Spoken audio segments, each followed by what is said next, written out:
2 سال پہلے ایک انجان لڑکے سے فون پر میری دوستی ہو گئی. ہماری بات میسج یا آڈیو کال پر ہوتی تھی. ہم دونوں نے کبھی ایک دوسرے کو نہیں دیکھا تھا. اس کا لہجہ اتنا اچھا تھا کہ مجھے اس سے محبت ہو گئی. میں نے اپنی محبت کا اظہار کیا تو اس نے ہاں کر دی.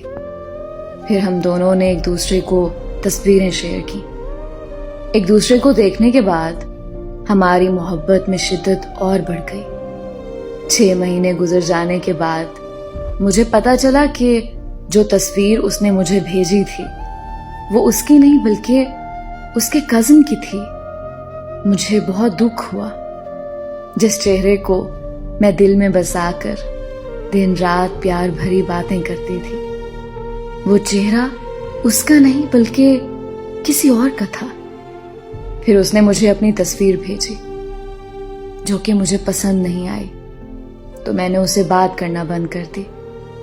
اس نے مجھ سے بہت معافیاں مانگی, بہت منتیں کی, لیکن میں نے اسے معاف نہیں کیا اور اس کا نمبر بلاک کر دیا.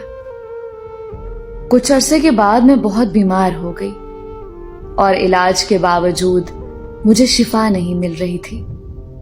تو مجھے لگنے لگا کہ شاید میں نے اس لڑکے کو معاف نہ کر کے اس کا دل دکھایا ہے جس کی سزا مجھے اللہ دے رہا ہے.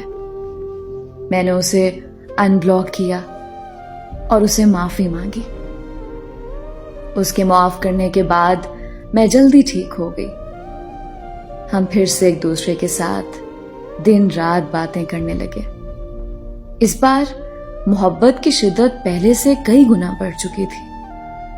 لیکن قسمت کا کھیل دیکھو, میرے ساتھ پھر دھوکا ہو گیا.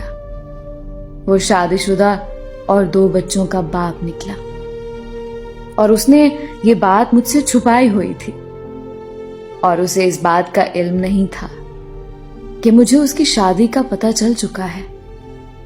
اس کے دھوکے نے مجھے اندر سے توڑ کے رکھ دیا.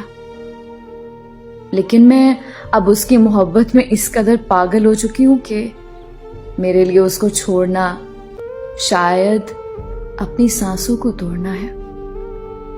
اب میں میری نہیں رہی بلکہ دل و جان سے اس کی ہو چکی ہوں.